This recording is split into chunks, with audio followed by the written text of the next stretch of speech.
nosso canal Experiências Inspiradoras. Eu sou a professora Cláudia Burrâmara e esse é um projeto de extensão da Universidade Federal do Ceará. O nosso objetivo é inspirar vocês a partir das experiências dos nossos ex-alunos. E hoje eu tenho uma convidada super especial. A Cristal Magno, formada em publicidade em 2008. E por que é tão especial receber a Cristal aqui? Ela foi uma das primeiras entrevistadas do Experiências Inspiradoras. E ela voltou para compartilhar mudanças na vida dela, que são tão inspiradoras que eu não podia perder a oportunidade. Obrigada. De voltar a entrevistar a Cristal. Essa moça que cedo saiu do Brasil e hoje mora em Londres. Na época que eu entrevistei, ela era solteira. Era. Hoje é casada, tem uma filha de 2 anos e está fazendo um trabalho lindo em prol da universidade. Mas eu não vou contar agora o que é. Isso é um teaser para vocês acompanharem a entrevista. Cristal, obrigada! Você sabe que para mim é uma honra. Voltar à universidade, ter a chance de dividir um pouco de experiência, para mim é sempre um maior prazer. Eu faço com um prazer incrível.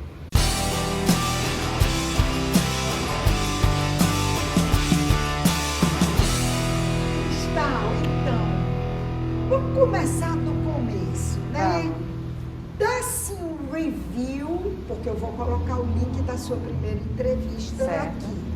Mas conta só um pouco rapidamente da tua vida na universidade, até entrar na vida profissional, e aí é nela que a gente vai se concentrar. Certo. Eu entrei na universidade em 2004 e na época, acho que como muita gente, quando a gente entra, a gente não sabe ao certo o que a gente quer e o que a gente vai ser, mas a gente tem alguma coisa que é um chamado.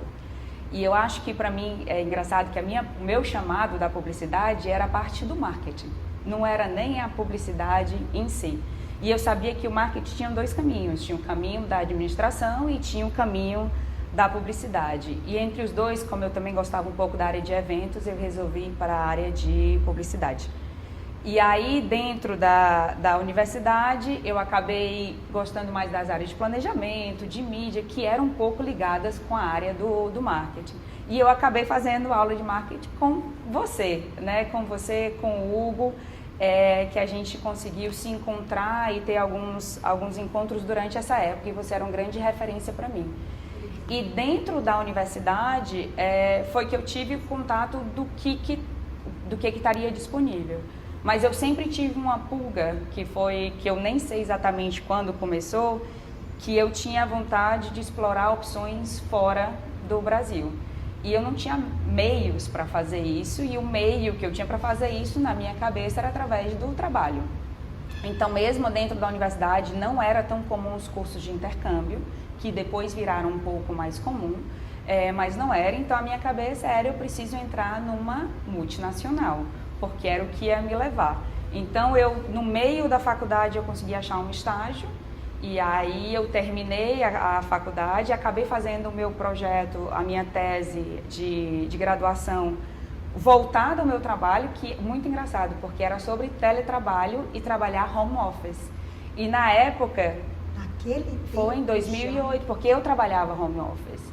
E aí, porque eu trabalhava em vendas, não tinha escritório aqui, então eu achei que era interessante mostrar como era a comunicação. Eu foquei na comunicação de uma empresa que era sediada em outro lugar, como que chegaria uma comunicação eficaz para as pessoas que não trabalhavam lá. E foi quando eu entrei no conceito de teletrabalho e tudo isso, que eu devia, se eu tivesse enveredado com um mestrado e um doutorado depois, ia ser engraçado, porque depois a gente teve que se adaptar com isso durante o Covid, né? Então, e áreas totalmente que não eram comuns, porque vendas já era comum ter o home office. Então, foi muito legal ter esse projeto de comunicação, porque foi onde eu usei mais os conceitos de comunicação, e entender dentro da própria empresa que eu estava, como que eu podia aplicar e como que eu podia até incentivar para melhorar os processos. Então, a faculdade para mim, a UFC para mim, virou a minha casa, foi onde encontrei meus amigos, foi onde eu encontrei também pessoas que eram parecidas comigo e que pensavam relativamente parecidos, e foi a minha grande porta para eu conseguir todos os trabalhos que eu tive depois. E muito porque, lógico, né, você compete, quando você está competindo dentro desse mundo de multinacional, aqui você competia com muita gente de diferentes backgrounds, mas hoje eu compito com gente que veio de Cambridge, de Oxford, mas tem muito do que a gente aprende aqui, de como a gente desenvolve aqui, que traz uma parte de soft skills que a gente não consegue necessariamente só com o acadêmico, né? Então, crescer na universidade e ter um grupo por perto que estava lá ralando para conseguir o melhor, sem dúvida, é parte do que eu sou hoje.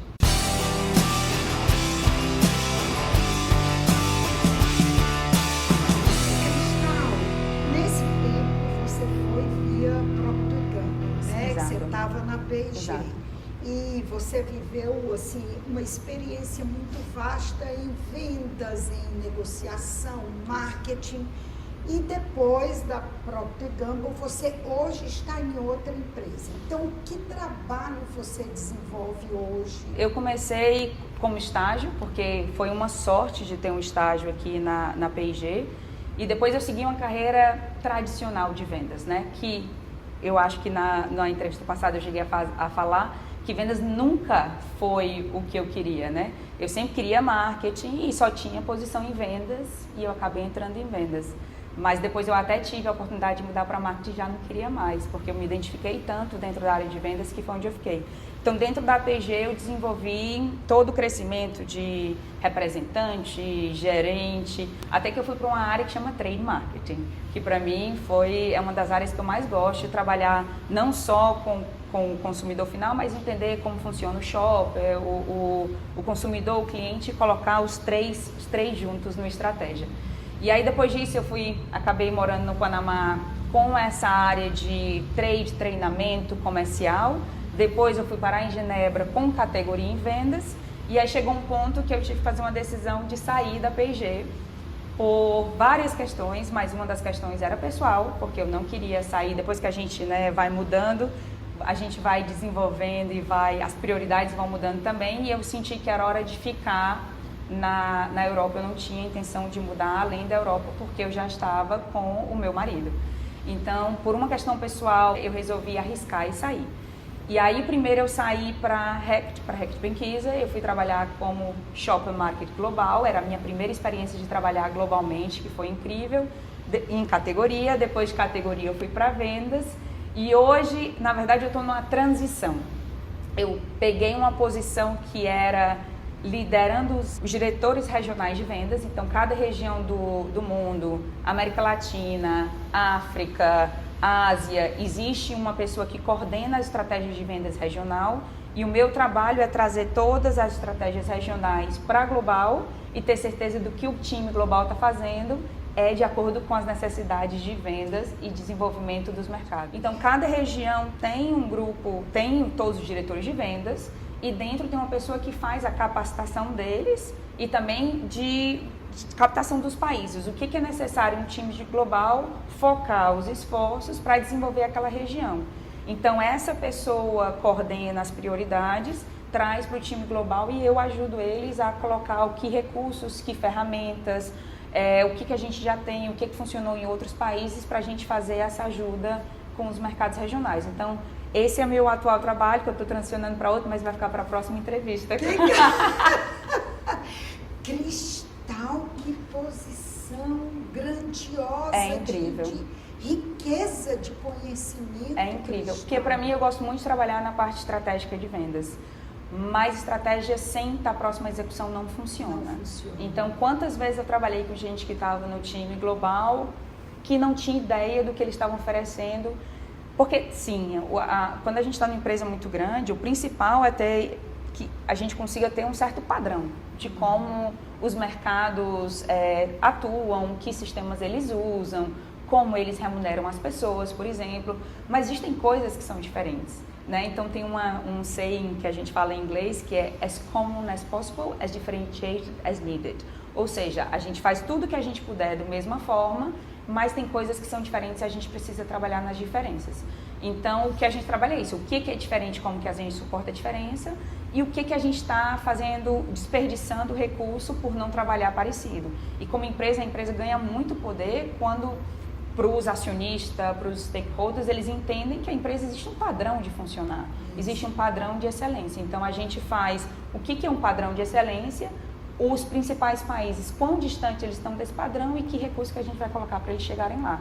Então, para mim, ter esse conhecimento do mundo inteiro, de diferentes canais, de diferentes marcas, de diferentes regiões, para mim é o que faz um match muito bom com a minha personalidade, que eu gosto de estar próximo de cultura, eu gosto de estar viajando e eu gosto de estar sentindo que eu estou adicionando valor para esses mercados por fazer eles serem ouvidos. Então, para mim, essa posição é incrível, eu gosto muito. É perfeita.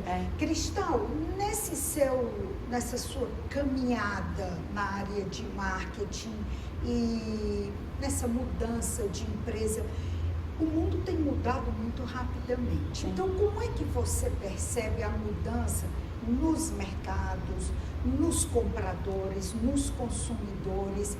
Existe, assim, uma mudança de padrão ou não haver padrão é hoje o grande desafio?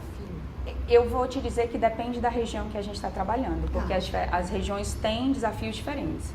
Por exemplo, um grande desafio na Europa é sustentabilidade. Então, eles têm as metas de serem empresas sustentáveis e eles fazem o jeito mais fácil dos governos europeus conseguirem fazer mudança é pressionando os principais players da região. Então, eles pegam um Tesco, por exemplo, que é um supermercado enorme, e eles falam, olha, essas são as suas metas. Aí, o que o Tesco faz para a indústria? É assim que eu preciso que vocês entreguem. Então, agora os produtos precisam saber qual é a emissão de gás carbônio, todo produto que a gente vai lançar precisa saber o quão verde ele quais são as metas de redução de plástico. Então, isso é totalmente diferente. As pessoas que cresceram em vendas nunca pensaram que uma das coisas que elas precisavam vender era quão sustentável o produto ia ser para o futuro. Então, esse é um avanço diferente. Outra mudança, por exemplo, na Europa, que a gente já vai ver chegando em outros países, é que tudo que é açúcar precisou sair da parte de checkout, de caixa. Então, assim, imagina para as empresas que trabalham hoje com doces, que é o que domina o checkout, eles não podem ficar mais lá, porque o incentivo do açúcar não pode ser o mesmo. E aí todas as empresas também cresceram o olho para aquele espaço. Então tem essa mudança também. Lógico que tem a mudança do digital, né? Do que antes eu acho que teve dois booms. Teve um boom que era tudo digital. Todo mundo vai comprar online, vamos focar exatamente no e-commerce, como que a gente vai crescer no e-commerce. E na verdade todo mundo faz shopping em todo lugar, só que a gente não reage da mesma forma, né? Quando a Cristal vai comprar na Amazon, não é a mesma coisa quando a Cristal vai comprar numa farmácia de rua quando ela está doente, ou quando ela vai no supermercado por alguma coisa por conveniência. Então, entender onde a mesma persona, que não são pessoas diferentes, a mesma persona e que comportamentos ela tem nos diferentes canais, inclusive digital, a gente tem que falar sobre isso. Então, tem plataformas que são específicas. Quem pensou que o TikTok ia ter um canal só de vendas? E vende muito, e vende barato. E as empresas chinesas, que agora a Amazon também quer fazer uma competição com essa. Então, assim, essa movimentação desse mercado digital é todo o tempo. Existe uma pressão de logística, dá certo, existe uma pressão de preço, dá certo, e proposição para o consumidor, porque senão você é um a mais. Então, como que você está com a sua mesma cara, mas de um jeito diferente nos diferentes canais, é um desafio em todo lugar. Mas a gente também tem desafios. E aqui o Brasil, acho que a gente chegou a conversar sobre isso, é um país que investe muito e é um dos pioneiros na parte digital. Tem muita coisa digital no Brasil que é exemplo no mundo todo. Aqui tem um sistema que os distribuidores vão nas vendinhas pequenininhas, que esse cara já está fazendo como se fosse um marketplace, uma Amazon. Então ele entra nesse sistema e ele vê as opções que ele tem para comprar. É a mesma coisa, mas diferente. Então ter essa sensibilidade de entender como que eu pego uma ferramenta complicada como é o marketplace, e eu levo para um cara que trabalha hoje num traditional trade, como a gente chama, nas vendinhas, nos distribuidores, mas o digital, ele é muito didático, ele é muito fácil. Então, digital, sustentabilidade, e outra coisa é que falar só do seu produto já não existe. Porque senão eu vou estar trocando, por que eu vou comprar você? Se eu posso trocar o outro, eu vou trocar um pelo outro. Como que a gente vai crescer junto? E poucas empresas ainda têm esse pensamento de como que a gente vai criar a categoria. Eu estou trazendo um produto novo, por quê? Né? O que eu estou adicionando? Então, assim, isso são só algumas das coisas, tem muita coisa. Mas cada região, a Ásia está despontando em e-commerce de um jeito incrível, por conta da influência da China também. Então, a China, o nosso mercado já é 70%, 80% digital. Então, tem a influência do que vem de lá, tem a influência do que vem da Europa, porque também eu não posso deixar tudo muito barato e virar commodity, porque não ajuda a gente no planeta no futuro. Tem a digitalização e fazer esse crescimento de qualquer tamanho de canal que a gente trabalha, então tem muita coisa. Dá pra ver que eu sou apaixonada nesse assunto. Tem muita coisa, tem muita coisa. Mas é maravilhoso. Que produtos você vende? A gente, a Rect tem ele tem um setor que chama os produtos de saúde e bem-estar.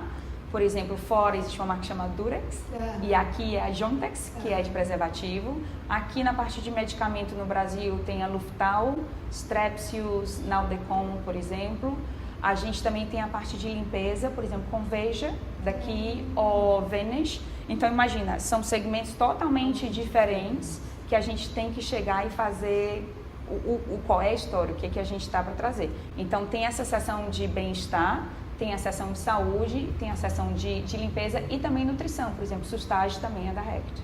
É interessante que trabalha marcas independentes que você não liga diretamente à matriz. Tem algumas estratégias que as marcas trabalham juntos, mas tem que ser uma junção que faça sentido. Eu não posso juntar uma nutrição com Vanish. Eu não preciso, porque não é assim que o consumidor pensa. Então, eu acho que é muito mais o que faz sentido eu vender como marca. Então, eu tenho uma credibilidade, eu saber que é de um do outro, mas eu preciso pensar como o meu consumidor pensa. Então, se para o meu consumidor faz sentido, se é uma mãe, que a gente tem todo esse cuidado para a criança, do desenvolvimento ao bem-estar, ótimo. Se não faz sentido, não precisa. Perfeito. É como a Johnson & Johnson, né? É melhor eu pensar Johnson & Johnson com cheirinho de bebê do que com Tilenol, né? Então, marcas independentes que trazem estratégias diferentes.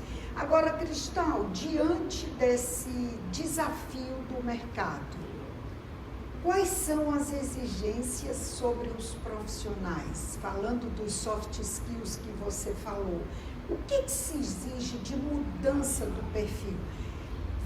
Antes de você responder, vou falar rapidamente sobre...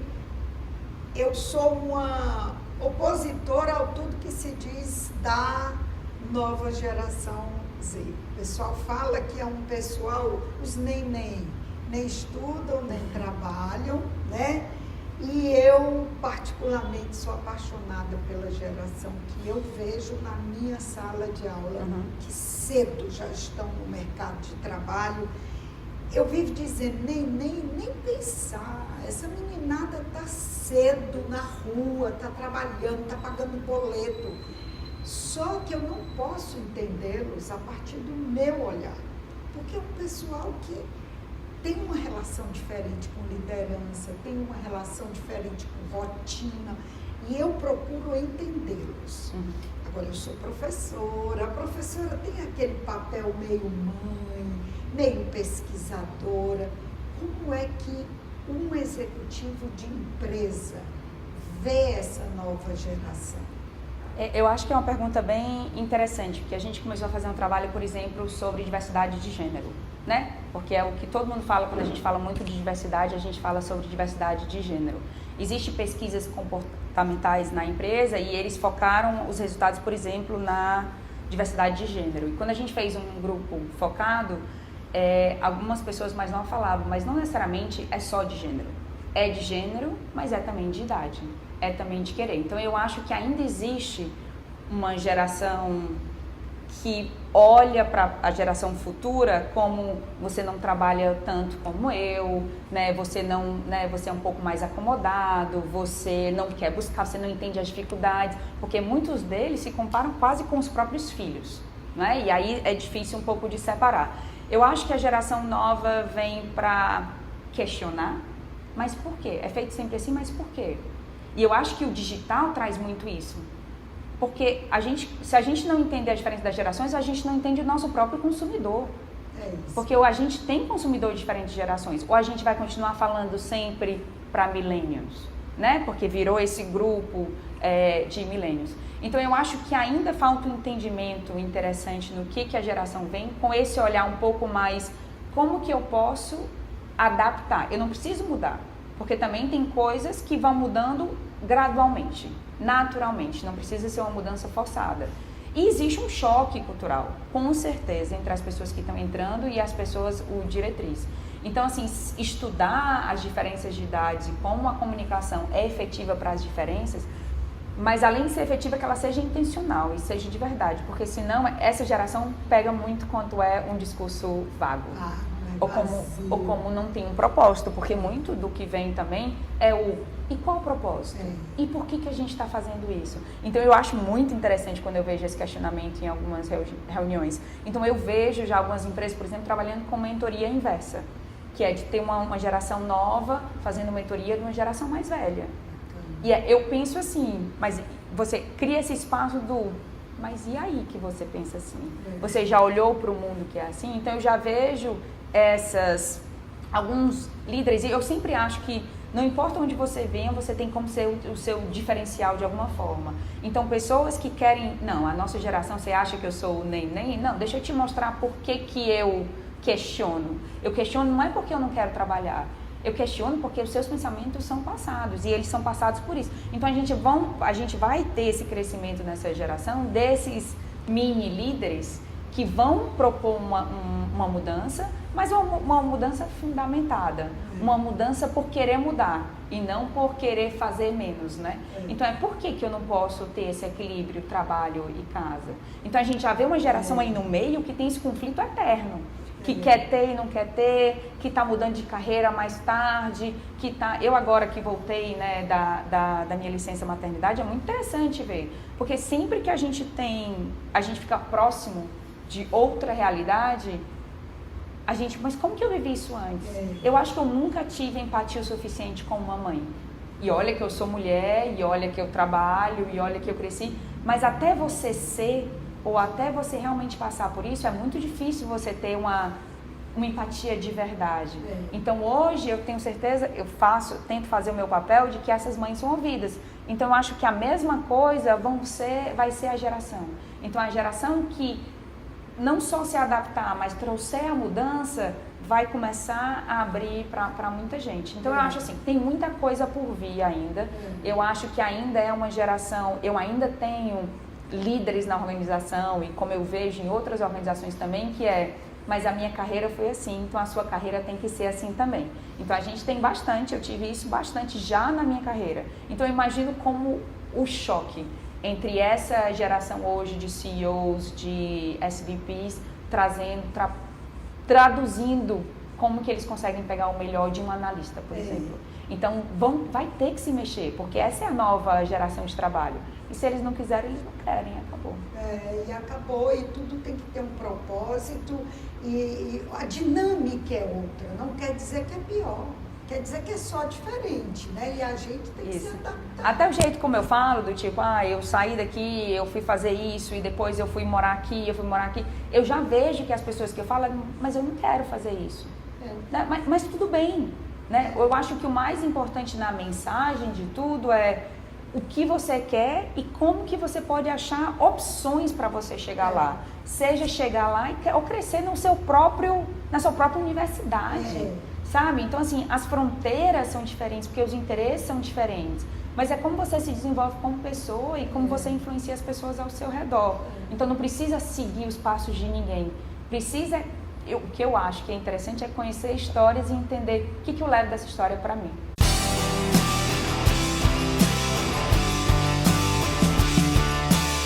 Cristal, por falar em aprender, gosta muito que torne o público, mas você me autorizou, né? Há mais ou menos 2 anos atrás, você entrou em contato comigo e disse: eu gostaria de fazer alguma coisa pela universidade, pelos alunos da UFC, para que eles tenham a oportunidade que eu tive. E uma das coisas importantes entre os soft skills é saber uma segunda língua. E aí você solicitou que a gente encontrasse uma professora, um professor de inglês, que pudesse gratuitamente, que você e seu marido, Jordan, iriam bancar esse curso de inglês. E já, acho que faz uns 3 anos já. Foi durante a pandemia. Foi durante a pandemia, e já está com a turma inicial, e já está com a turma avançada. Eu queria que você falasse assim, o que foi esse despertar, porque a gratidão é uma coisa tão linda, mas às vezes a gente agradece e não se move, né? E você teve junto com seu esposo essa movimentação no sentido do fazer, do realizar. E eu gostaria de ouvir você, o que te motivou, o que isso representa para você? Eu acho que tem crédito bastante do meu marido também. Começou numa conversa que a gente estava de parar, e ele falou de ter uma gratidão primeiro ao que você tem, né? E do que você conquistou, não que veio nada fácil ou de graça, mas do que você tem. E você fala, e agora? Né? Tipo, é só isso? Eu vou parar aqui? E eu acho que a gente conversando falou, como que a gente pode retribuir de alguma forma? Como que a gente pode fazer a vida de alguém um pouco mais fácil do que foi no caso que ele estava comentando, a sua, né? De conseguir mais oportunidades das pessoas. Por que mais gente não sai do Brasil, por exemplo? Ela perguntou, por que mais gente não vai para uma multinacional? E eu falei, olha, o número de pessoas que falam a segunda língua no Brasil eu nem sei qual é o atual, mas é por volta de 1%. A gente mal tem condição a uma educação básica algumas vezes. Imagina ter uma segunda língua. E eu que já cresci numa escola que era particular, tinha aula de inglês uma vez por semana. Lógico que agora mudou muito, né? Tipo, a creche que a minha filha vai aqui já fala bilíngue, mas não é a mesma coisa. Então a gente começou a fazer um brainstorm realmente do como que a gente conseguiria ajudar sabendo onde a gente estava ajudando. Então, o que a gente queria era impactar vidas que a gente sabia que estava impactando. E aí foi quando a gente viu a conversa mas não é simples a gente conseguir. O que impede é o financeiro. Então, vamos achar uma boa professora que compre o projeto com a gente. E a Carol, se ela não comprasse, ela também ia chegar no ponto do por que eu estou fazendo isso e a gente ia ter que mudar. Então, a gente conseguiu essa estabilidade por conseguir uma pessoa que acreditasse. E a ideia era essa, era como que um simples passo pode abrir mais portas. E, de novo, não precisam ser portas internacionais, mas portas daqui. É um diferencial você saber uma segunda língua, porque mais e mais o Ceará está ganhando exposição internacional. Então, como que a gente consegue tirar um degrau? Ajudar um lado, porque nem tudo a gente consegue fazer, porque é muito da pessoa. Porque do resto elas podem ir atrás, mas quase não é justo quando a pessoa tem uma vontade e tem algo que impede. Então a gente só queria tirar o degrau. E a nossa intenção nunca é parar, é na verdade expandir. E eu me senti muito honrada quando você me contactou para buscar esses meios, e aí nós fomos para o PET, Programa de Educação Tutorial, professor Hugo, professor Diego, professor Daniel, e todos formaram aquela corrente. Chegou a nossa professora Carol, né? Já indicada por uma outra colega que tinha sido aluna aqui, a Mara Rosália, que eu também entrevistei. E quando você veio da vez passada, os alunos que só tinham o seu nome, que não tinham ideia de quem era Cristal, mandou vídeo, não pôde estar presente, mas já falando inglês, né? E a gratidão, aquele encontro foi tão emocionante. Eu acho importante falar, sabe, Cristal, porque é um exemplo, você é benchmark para que outras pessoas que também tiveram grandes oportunidades possam contribuir. Tem muito aluno que vem para fazer palestra, para encontros acadêmicos, e você que mora no exterior, que não pode estar aqui com facilidade, encontrou um jeito de contribuir. Então eu queria também refazer essa entrevista com você para agradecer publicamente o que você tem feito pelos nossos alunos. Bem, para mim, quase eu que agradeço, porque vocês ajudaram a gente a realizar isso, e eu não preciso estar, né, na frente, não preciso ter o meu nome, eu não quero o troféuzinho, não é para isso, e você sabe que não é para isso. Mas veio e foi muito bonito. No nosso casamento, a gente disponibilizou o vídeo para os alunos assistirem, porque parte do casamento foi em inglês, né, para uma forma deles praticarem. E a gente recebeu um vídeo deles dando parabéns pelo nosso casamento, foi a coisa mais linda. Então é um tipo de retorno que eu nem estava esperando. Essa onda de eu não te conheço, mas eu te desejo o melhor, que é incrível, que é tão difícil a gente achar hoje, e para mim é o mesmo, eu não te conheço, mas eu quero te ajudar. Né? Se você quiser ser ajudado, porque foi a primeira coisa que eu disse para a Carol, e eu falei, se não atender as aulas, nem precisa continuar, porque o que a gente não quer é ninguém segurando a vaga de ninguém, porque a gente quer ajudar quem realmente quer ser ajudado. Então, para a gente é só um motor, é só realmente uma vontade de, eu não te conheço, mas eu vou deixar o teu café pago, né? Não teve uma iniciativa dessa que você deixava o café pago para a próxima pessoa? Então, para a gente é isso, é do tipo, se eu posso te ajudar, por que eu não vou? Então, não é para ganhar nenhum crédito especial sobre isso, mas para a gente esse projeto tem que crescer. Se mais gente precisar de ajuda, a gente está aqui para ajudar. Que lindo. Avisar, inclusive, que eu vou deixar um link aqui embaixo para vocês se comunicarem com o PET. É aberto para todo aluno da Universidade Federal do Ceará, apesar de acontecer na FEAC, também tem aula online que dá acesso a mais pessoas de outros campi, então o convite aqui também está feito. Por favor, não sei nem qual a câmera que eu olho, mas por favor, pode olhar para porque o que a gente quer realmente é isso, é desenvolver quem quer ser desenvolvido. E se tiver mais ideias de projeto que a gente pode fazer, eu acho que é o que eu digo um pouco da liderança, a gente cresce um pouco na carreira e maior parte é fazer menos, desenvolver mais. Então eu também acho que quando a gente cresce um pouco mais é desenvolver não só dentro como fora. Então, por exemplo, eu estou dedicando agora também um projeto a fazer mentoria feminina, né? Que é um projeto do Brasil, que eles contactaram algumas pessoas que têm um certo diferente, eles têm 500 mulheres pelo Brasil, é interessante ver, está lá no LinkedIn se alguém quiser ver. Mas eles têm esse projeto de desenvolver feminino, então não é uma coisa necessariamente do meu trabalho, né? Não é uma coisa só do meu trabalho, mas a gente tem que crescer e tem que diversificar o tipo de ajuda que a gente dá, mas também para se desenvolver, né? Porque a gente não se desenvolve só em empresa, a gente se desenvolve na vida, né?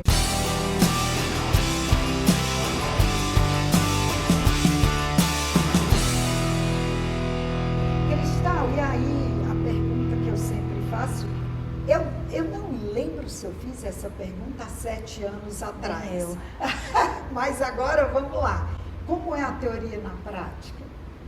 Olha, eu acho que hoje eu já estou um pouco distante da teoria que eu tive, mas eu acho que foi o que eu falei, para mim a teoria que eu tive na Federal é dos encontros que eu tive, das pessoas que eu conheci e dos desafios que me trouxe.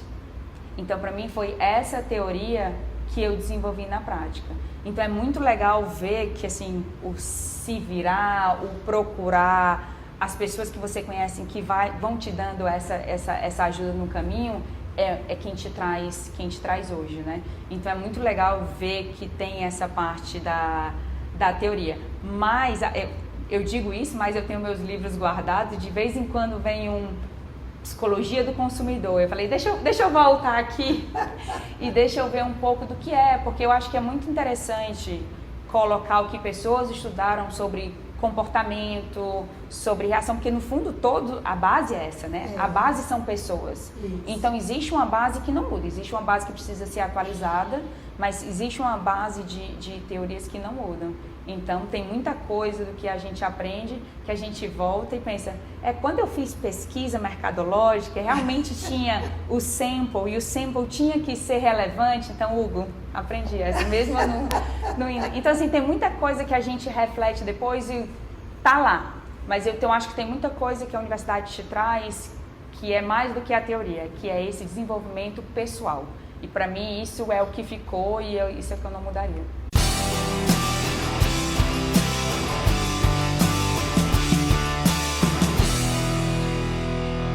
E olhando para a sua câmera, que conselho você dá para quem ainda está na universidade?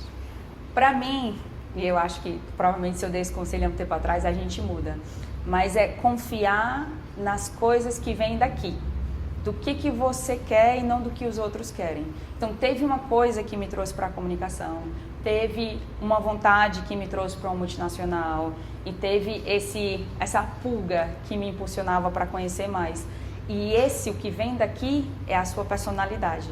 E quando a gente consegue casar a carreira com a nossa personalidade, é o que realmente impulsiona a gente. Eu não acredito que necessariamente a gente trabalha todos os dias por amor, mas a gente dedica uma parte e a gente é bom no que a gente sabe que é bom. Então a gente foca algumas vezes muito em desenvolver o que a gente não é bom. E eu acho que a gente tem que entender o que é o nosso diferencial e o que faz a diferença, né? O que vem daqui, acreditar nisso e focar nisso. Então, para mim, eu acho que o meu desenvolvimento tem a ver do que desse sentimento que eu tinha, né? E esse sentimento muda e as prioridades mudam. E o meu sentimento hoje não é só da Cristal, mas da minha família inteira. Mas sempre que a gente foca no que realmente são os nossos valores, a nossa base e a nossa personalidade, eu acho que é quando a gente consegue realmente trabalhar em algo que a gente ama. E é por isso que esse olho brilha toda vez que você fala do trabalho. Vão assistir a entrevista de 7 anos atrás, é o mesmo brilho no olhar. Cristal, obrigada. Nada. Você está cada vez melhor, um cristal mesmo. Eu quase não falei de trabalho. Mas bem, o meu contato está aí, meu LinkedIn está aí, é o mesmo nome, é um nome fácil de achar. Se alguém quiser bater qualquer papo, que seja de qualquer assunto, desde mentoria até desenvolvimento, trade market, categoria, trabalho internacional, se eu puder ajudar, para mim é um maior prazer hoje de dedicar parte do meu tempo para isso, para desenvolver pessoas. Maravilha. Obrigada de Nada. novo. Deus Adoro. abençoe sua família cada vez mais, Obrigada. sua vida pessoal, profissional e sua generosidade, que Obrigada. é admirável. Muito obrigada. Às ordens sempre. Obrigada. Obrigada. Gente, é isso. Se vocês gostaram, como eu adorei, curte, compartilha, se inscreve no nosso canal e aguarda que vem muita entrevista boa como essa por aí. Obrigada e até a próxima.